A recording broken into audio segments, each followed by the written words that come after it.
I'm Ellie Flynn, and this is Underworld, behind the scenes of the NCA. This podcast series unearths the murky world of dangerous criminals across the UK and the incredible work undertaken by the National Crime Agency to bring them to justice.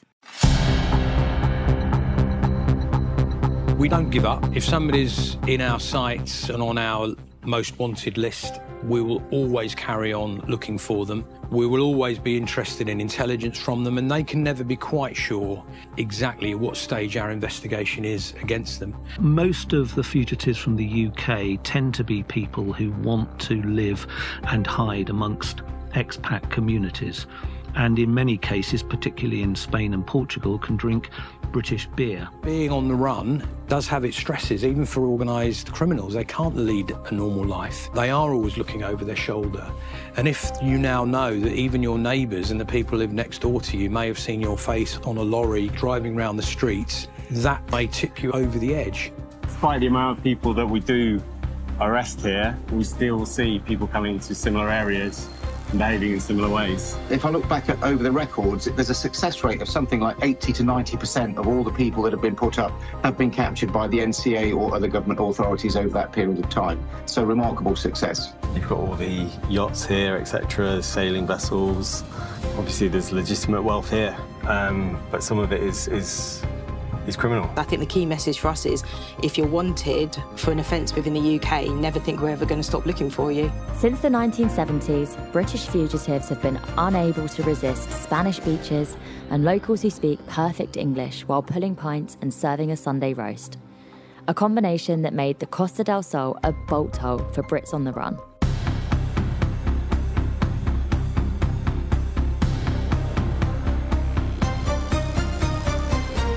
Episode 6, Most Wanted. The NCA has offices across the globe, but the area still known in the British press as the Costa del Crime remains an important hub for catching criminals and sending them home to face justice. I'm Steve Reynolds. My job title is Regional Manager for the Iberia Peninsula for the National Crime Agency. We work very, very closely with our Spanish counterparts, dealing with all sorts of organised crime matters, all the different kinds of threats that the NCA deals with. And we liaise between the NCA and UK law enforcement and our Spanish partners to investigate crime, gather intelligence about those serious crimes, and hopefully disrupt those organised criminals. That includes drug trafficking, child sexual exploitation, and capturing fugitives from justice. For fugitives who decide to set up home on the Costa del Sol, it isn't all about sunshine and cocktails by the pool. There are business reasons for being there too. There are historic reasons why the British criminals were drawn there in the 70s, because there was no extradition treaty with Spain in those days, so it was a perfect place to go. But since then, it's evolved a lot. Obviously, we now do have an extradition treaty with Spain, but it's still a huge magnet for organised criminality. Undertaking a criminal investigation in Spain is a different process to the UK and is led in the first instance by the judiciary rather than law enforcement, as Steve explains. In order to get a full criminal investigation underway, we have to have the approval of a judge. If somebody says there's a fugitive on their way, again, there is the inevitable paperwork to be completed. For example, it isn't sufficient to say, Fred Smith, we think he's committed a crime, he's on his way to Malaga this afternoon. Our first question is there an arrest warrant in place? Is there a red notice in place? Is there a TACA warrant, which is the Trade and Cooperation Agreement? So under post-Brexit, not only trade matters, but also law enforcement matters, and established a new protocol for preparing arrest warrants in the European Union. We now call that a TACA warrant after the agreement, and it replaced the European arrest warrant. So we need to know all that paperwork is in place. Otherwise, we could ask our partners to put in a lot of work, and at the end of the day, there's actually no power of arrest without the paperwork in place. A lot of the detailed back office work preparing to send fugitives home takes place in the recently formed Joint International Crime Centre, or JIC. Claire Meehan is a senior manager in the National Extradition Unit. So on a daily basis for me, so I oversee the extradition requests going out. So they're requests anywhere really in the world, and looking to, once we find them, extradite them back. And we really support partners. It's not just all about us, it's a real collaboration, because obviously it's our law enforcement partners, they're the ones that have the cases. Some of them can be NCA. We even get one from, say, the Environment Agency. It's quite vast, really, about all the different partners and agencies that are actually have an ability to use the Extradition Act to find people. And yeah, so we're the UK Central Authority, and we help to sort of facilitate those requests going out. There's historic ties between Spain and, for example, Latin America, and there's a common language. So the cocaine trade is very active between South America and Spain. And obviously the UK is one of the principal users of cocaine. So a lot of UK cocaine traffickers like to go there and do their business. But equally, it's just a nice place for people to live and do their business. If you're a criminal and you're making good money at it, you want to live somewhere nice. In particular, the British criminals virtually hide in plain sight among the British tourists, the British expats. As many people who would have holidayed in Spain know, there are places where there are British bars where people can get food and drink and watch sport, for example, on the TV, just as if you were in the UK, except it's nice and sunny outside. NCA staff posted abroad act as a point of contact between police forces and officers back home, plus a network of local law enforcement contacts, a role that's vital for Claire and her colleagues in the extradition team. We use our ILO network. It's our international liaison network, and we've got them all over the world. They're really, really proactive in terms of helping us not only find these individuals, but ensure that they're then go through the correct process and then brought back to the UK. We met with an international liaison officer in Spain who took us on a tour of the Costa del Sol from Malaga to Puerto Banús. Yeah, right down the coast, really, from Benalmádena down to Estepona. We see a lot of fugitives ultimately being arrested, along with around Alicante, so areas with a lot of Brits, such as Torrevieja. We have a few targets around the Barcelona area. We have a significant team. It's one of our biggest teams in Spain, which is a reflection partly of the threat that there is there from different types of organised crime, but also the excellent relationship we have with the Spanish. The more resources we put into it, the more success we have. So yeah, we do have a very, very strong team and a strong presence there. And that pays dividends for the NCA and UK law enforcement. There's a lot of money. There's some flash places, you know, flash restaurants, bars, flash cars, etc. We see businesses on occasion linked to British nationals, which can be linked to criminality, money laundering. These kind of areas, they offer a lot of contacts to find somewhere to live, off book, paying cash, vehicles, if you want to launder some money. Yeah, access to all the kinds of things you need when you're on the run. Robert Hickinbottom was the senior investigating officer on the Robert Dawes case, which featured in episode 1 of this series, The Crime Lord. He joined us on our tour. Of course, we have regular engagement with our international liaison officers always here in Spain. But when you actually come in person, you get a better understanding of how it all comes together, how it all functions. And we're walking around right now, looking at various different places, residences, businesses, clubs, bars, etc., that I've regularly discussed with international liaison officers over a number of years. But it's different when you sit in person. You get a picture of the idea of the layout of it, proximity of different places.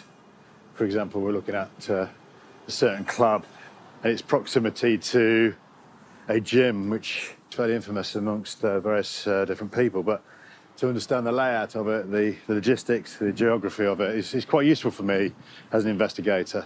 It's a lot more parochial, if I might say, than perhaps I'd envisaged before just seeing this right now. We see a lot of targets linked to Spanish investigations that are in this kind of area, and then we'll see fugitives around that as well. Despite the amount of people that we do arrest here, we still see people coming into similar areas and behaving in similar ways. Yeah, and I guess there is that kind of, I've got away with it, here I am, living in the sun, living it up. There's the apartments, you know, there's the cars. It's all here. It's very much of a small area, isn't it? I mean, that's part of the attraction for it, because they can frequent bars and clubs together where they are almost part of the community. And they like discussing that because what they need out of it is contacts. Contacts are incredibly important for them, as is in any business. But in their world of violence and their world of supply, these contacts are a part of what they need on a day-to-day basis to make it function. And they can collaborate here and meet here without the real threat of UK law enforcement being on top of them. That's what they think. But of course, the reality of it is it's actually a place where we can still do business because we work so closely with our colleagues here. So as an ILO, you work with a range of agencies, law enforcement primarily, obviously, in the country where you're posted. It's about building up that relationship and making sure that when we have a piece of work in that country, we can get an operational response. Somewhere like Spain, we've worked with them for a very long time. We've got very established relationships. We can go to them with a piece of intelligence or a piece of work and be very easy to get buy-in to help us with that piece of work and to start working jointly on that, both in relation to fugitives, but also kind of across the NCA kind of threat spectrum, if you like. And increasingly, we do a lot of casework away from kind of more traditional drugs, firearms areas, which were probably our initial focus in somewhere like Spain. Most of this is obviously done in Spanish, so we have to have that working level of Spanish. Also, it does involve contacts. You know, it's like everywhere. Things are much easier to accomplish if you know somebody, if you know the right person to go to for any given problem. And again, that's our job. So if it's a drug trafficking case or if it's a case involving child sexual exploitation, we know the teams. If it's a cybercrime case, we're very heavily involved with cyber crime teams, both within the National Police and within the Guardia Civil in Spain. So we know exactly who to go to get things done on behalf of UK law enforcement. Working with the Spanish police means dealing with two different forces, the Guardia Civil and the Policia Nacional. Here's Steve again. Guardia Civil mainly concentrates on rural areas. So if you've ever been on holiday to Spain, you may have seen them. They're in green uniforms. They're not military. They have more of a military type look about them because they wear green uniforms and they do patrol the countryside areas. The Spanish National Police have a blue uniform and they tend to work and patrol in the urban areas. But we work extremely closely with both agencies, particularly when it comes to fugitives. And we've got an excellent relationship with both. And we work equally and they're equally as capable as each other. At the Guardia Civil in Madrid, we met Second Lieutenant Bruno, aka Mando, who spends his days hunting high-value criminal targets, which means working closely with the NCA. We have a special relationship with the liaison officers of NCA. I mean, professional relationship and personal relationship. We work.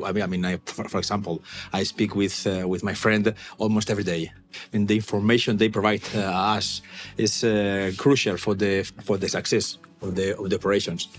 Because we can be their eyes and their arms here in Spain, but the brain are there. Meanwhile, over at the Policia Nacional, Anastasia is the fugitive team leader. I've been working this job since 7 years ago. So since the very beginning, we had very close relationship with NCA. We have plenty of cases together, and I think that maybe each year more and more cases. And we speak mostly, if it's not every day, every week for sure. It's important to do this arrest, to perform this arrest, because fugitives, they do not only hide themselves in Spain, but they keep working, they keep with their criminal activities. So it's good for your country and it's good for our country as well. I would say that Spain is not a secure place for them at all, because we are working close with NCA and we are aware and we are aware that they are here and we have a good intelligence. So it's not a safe place for them. We're very engaged with some of the specialist units here. They will come to us. Often there's incidents, disputes between crime groups. We'll see disputes in the UK play out here between different groups, and we'll be working with the Spanish to understand what's happened and feed in, maybe in dispute with other groups, etc. So you'll see British criminals networking with criminals from other countries, from South America, from Holland, from a range of places to carry on to do deals, almost kind of like a HQ, if you like. A lot of the work that lands on the NCA desks in Spain is informed by the work of Crime Stoppers UK, founded in response to the murder of PC Keith Blakelock during the 1985 Brixton riots. To date, the international most wanted appeals have resulted in over 140,000 arrests. Mark Hallis leads the organisation. If you look at the number of occasions that this has been run, started in 2006 and has carried through right through to the present day. It's still very much a live operation. There have been numerous individuals who have been put up on Op Captura, or Operation Most Wanted, as it's now called. And I think that if I look back over the records, there's a success rate of something like 80 to 90% of all the people that have been put up have been captured by the NCA or other government authorities over that period of time. So remarkable success. Over the years, over the 15 plus years that we've been conducting this, it has been extremely successful.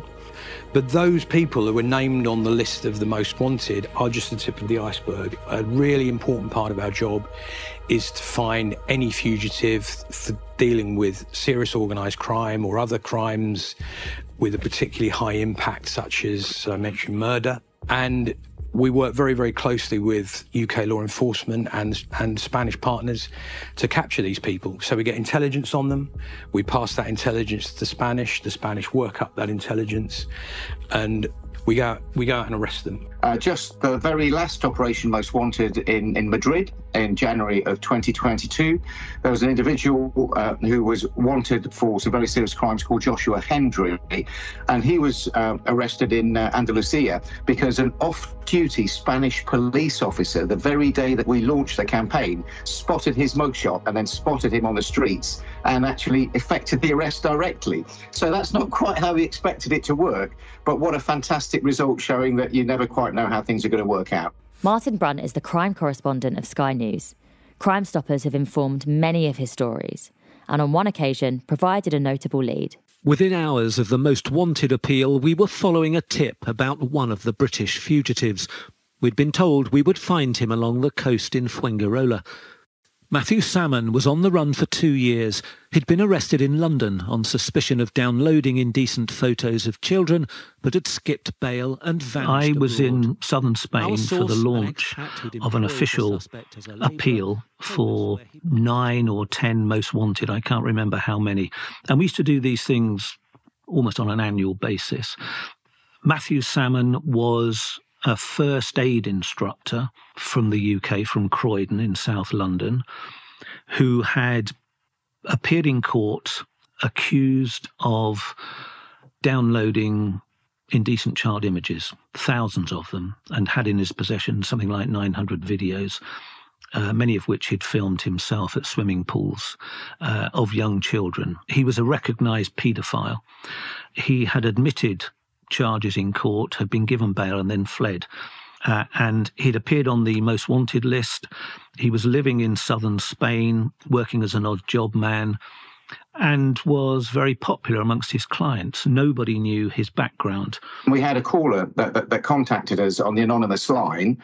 After a while, the individual said that he was actually prepared to talk to the Spanish police directly, which we were in the process of arranging, and that happened. And in the end, the individual spoke to the press, and Martin Brunt from Sky was there. And actually, we almost had eyes on as the arrest took place in a car park. You almost couldn't make it up.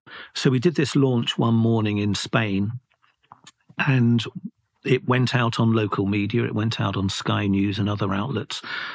And within a few hours, I got a call from a local news agency who had received a tip-off from an expat builder who had employed Matthew Salmon to do jobs for him and liked him, thought he was a good worker.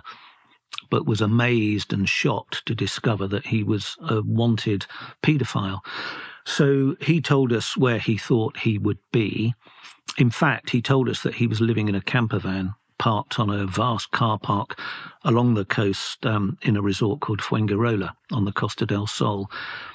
So we went over there, parked up in the car park.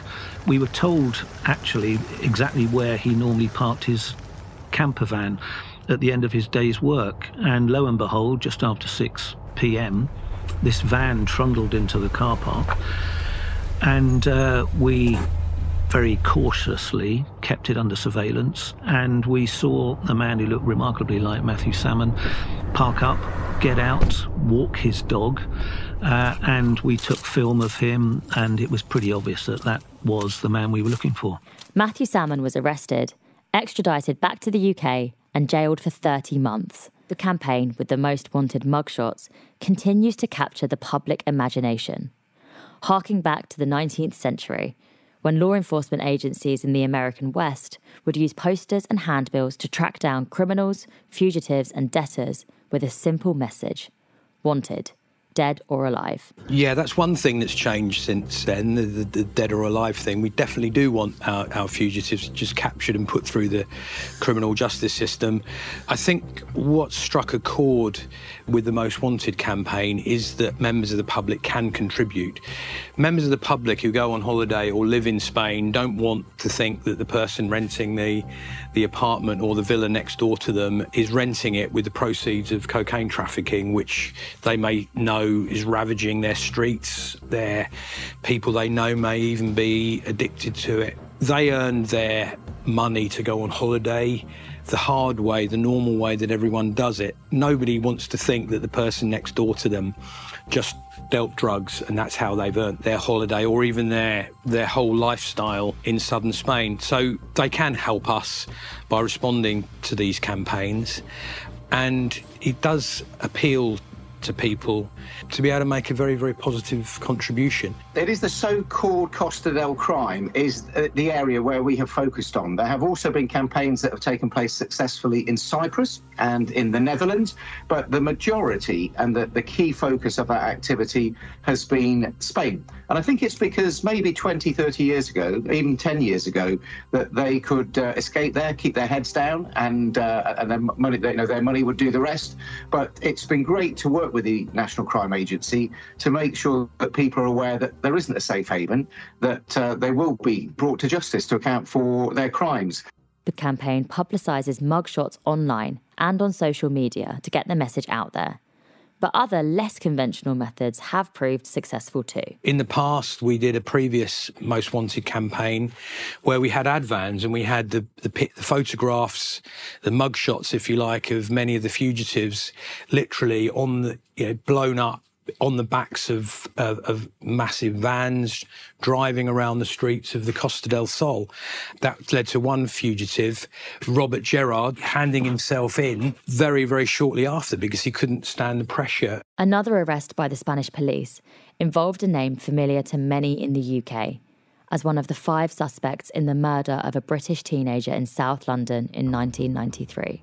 One such case was the case of Jamie Acorte, who was wanted for a drugs offence by the Metropolitan Police, but people may know him as one of the people that has been associated with the Stephen Lawrence case. But he had a lot of criminal associates in Spain and was able to use false documentation to conceal his identity. He clearly had a lot of support and lived a reasonably open life in Barcelona until we and the Spanish National Police locked onto him. And he was eventually arrested and sent back to the UK to face trial. Yes, it was a very important case for us. The arrest was performed in May of 2018, but this case lasted 2.5 years. In the beginning, we started to look for this fugitive in the south of Spain, the zone of Malaga and Marbella. But later, due to help of NCA, we found out that he was hiding himself in Barcelona, in a luxury zone of Barcelona called Diagonal Mar, with a very expensive rental apartment. We had information from NCA that he was visiting a gym in Barcelona. So we started surveillances in the zone where we thought he was living and the zone where this gym was situated. And also we've done investigation with the circle of his friends and relatives. And finally we managed to perform the arrest in a gym, in central gym in Barcelona. The guy who was living with the fugitive, he also was fugitive, British fugitive, related with drug trafficking. So we've performed two arrests for the same case. And the information that led to Jamie Aycourt's arrest in Barcelona was thanks again to that close working relationship between the NCA and the Spanish police. All the time they were giving us new intelligence, new tips. So we've been checking this intelligence, the addresses, possible zones that they were giving us, and so we checked this information, and finally we've done the arrest due to this information. Among the many significant cases for the NCA and their Spanish colleagues in recent years was the arrest in 2022 of the Cox brothers, the result of an international cooperation. There are others who, again, are the subject of painstaking intelligence work. The cases of Lee and Jason Cox, who were wanted by the Greater Manchester Police for offences of violence and drug trafficking, and they were hiding in Torrevieja. But one of the things that made that case particularly interesting is that we wanted to get both of them together. We couldn't arrest one or the other because the other one would have then immediately fled. So we saw one, then we saw one of the other, or the other one, or their associates, but we had to make sure that we had them all at the same time. And that was incredibly nerve-wracking because we just needed to hold our nerve. Shall we just go for one and kind of pocket one of them, or shall we just hold our nerve and wait until we've got both of them and other associates that we ended up arresting as well? Well, we did that, and the Spanish National Police carried out hard arrest against them. They did have a history of violence, and they were dealt with the appropriate level of force by the Spanish National Police, who carried out the arrest really, really professionally. They ended up, again, being extradited and facing justice. Cox brother, it was one of the favorite cases of our team because we had great cooperation with liaison officer of NCA. We also had judicial cooperation in this case. We were doing plenty of surveillances on all the circle around these brothers Cox, their friends, their relatives, and it was quite difficult doing these surveillances because the people who were related with these guys, they were well trained not to be detected, so they took plenty of security measures during driving cars, when they were coming to Spain, so it was not easy at all to surveillances to follow them. But finally, due to NCA, we've got a new intelligence about a possible zone where the guys might be living. Finally, we found the address where they were living.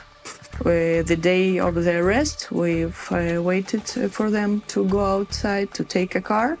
They were accompanied by other two guys, and when the traffic conditions were good, we've stopped their car. They tried to. This arrest was quite violent from the part of fugitive and other two guys.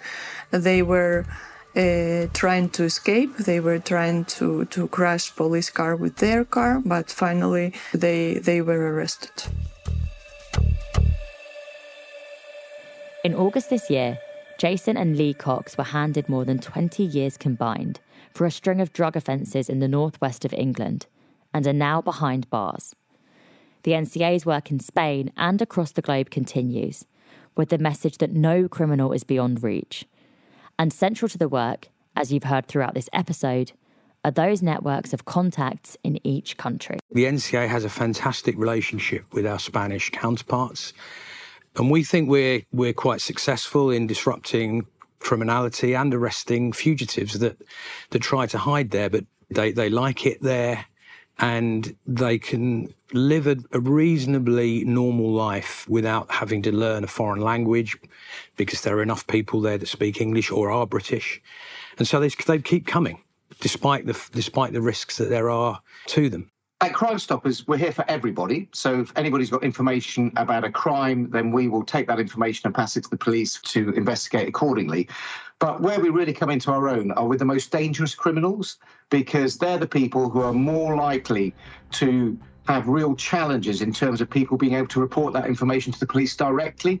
And if they call Crime Stoppers, they know that whether they call us by telephone or whether they send an online form, the process is such that they're not identified. So I think it makes them very, very worried. And one of the things that has happened is that they sometimes change their habits as a result of it. They don't know, frankly, they don't know what to do. They think that they're living completely under the radar. Then they see their picture in the paper or their name on the radio or on social media, and they think they need to respond to that. And sometimes that benefits us. Because of NCA, if we compare it with maybe other agencies from other countries, in my personal opinion, they have very good and strong intelligence.